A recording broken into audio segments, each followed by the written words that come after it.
Welcome to a podcast by opentheword.org, where we discuss a bit of Bible, a bit of life, and a bit of politics. Hi, my name is Dean Smith, and in this podcast, I want to hopefully answer the burning question that has puzzled many for years. Why did Jesus volunteer to pay the temple tax? Nobody in their right mind volunteers to pay a tax, but Jesus did. What makes this payment even odder is that Jesus was in a constant conflict with the Jewish leadership. We also have the Apostle John's statement that Jesus' body was the temple of God because it contained the very presence of God, which the temple did not have because of the Ark of the Covenant had disappeared about, 600 years earlier.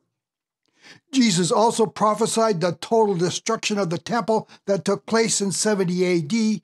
Yet in this story found in Matthew chapter 17, Jesus agreed to pay the temple tax that helped fund the operations of the temple.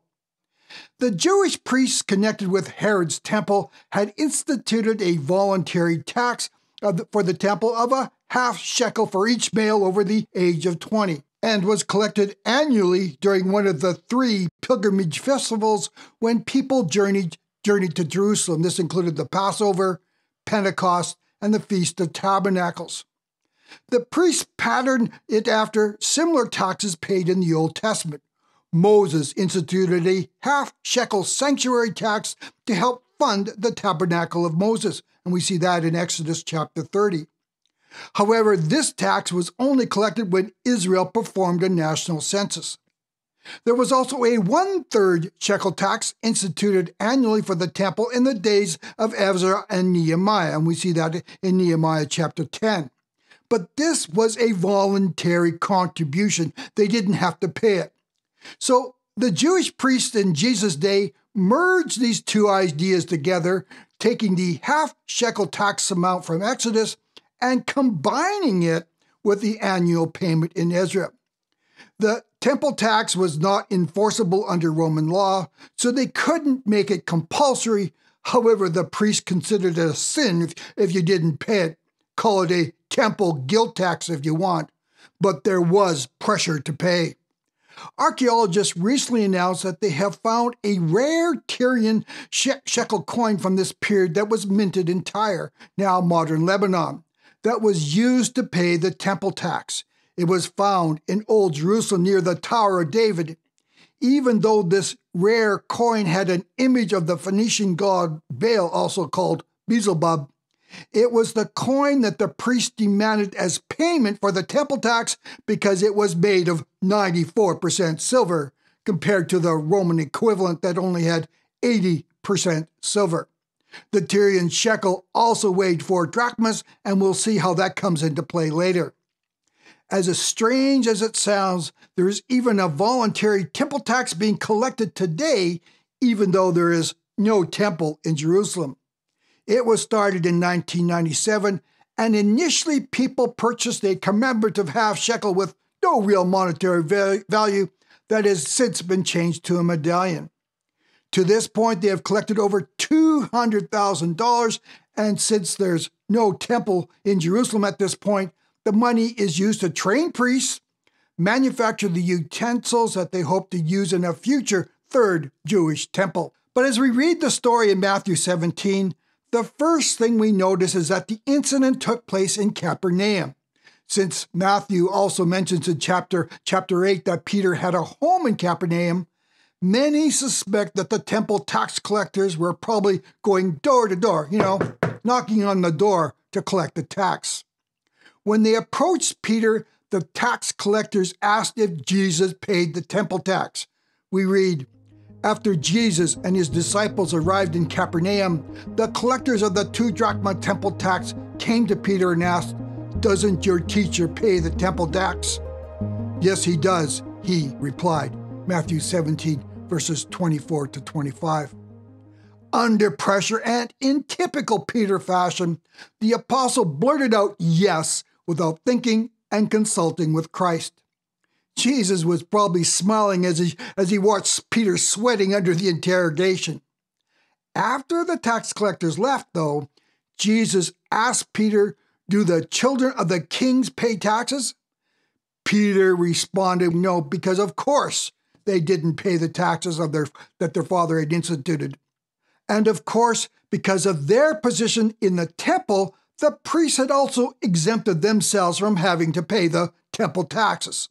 Jesus responded that neither he nor his disciples needed to pay the temple tax because they are the children of God, and the temple was their father's house, and as sons, they did not have to pay. Yet despite this, Jesus agreed to pay this voluntary tax so not to cause offense. We read, "But so that we may not cause offense, go to the lake and throw out your line. Take the first fish you catch, open its mouth, and you will find a 4-drachma coin. Take it and give it to them for my tax and yours." Matthew 17, verse 27. The reference to 4 drachmas suggests this coin was the Tyrian shekel that I mentioned earlier. But there's something odd about Jesus' statement of not wanting to cause offense, because later Jesus would show up at the temple, turn over the money changer tables, open the cages freeing the doves, and drive away the sacrificial animals that were on sale at the temple. Would these money changers and sellers have been offended by Christ's action? Obviously, yes.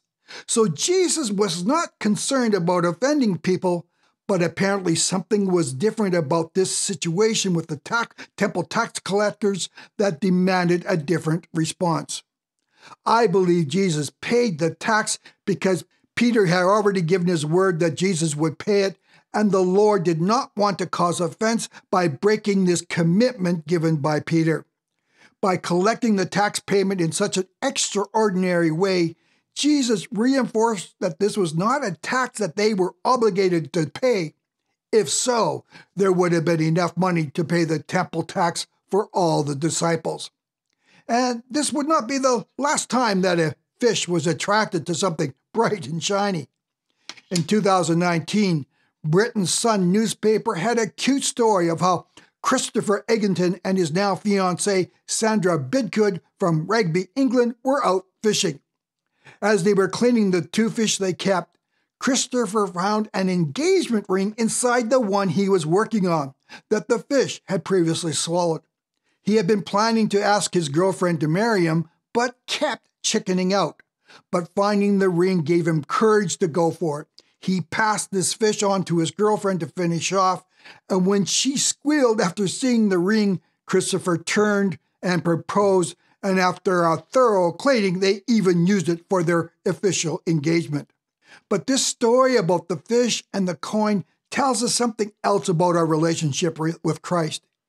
Even though Peter had gotten himself into a pickle because of his own impetuousness, Jesus was prepared to bail his disciple out of trouble. We are all going to make mistakes, and it's important for us to understand that God will not abandon us when we do. God is for us and with us in the good times and the bad, even when we blow it. Thank you for listening to this podcast, and we'll catch you again.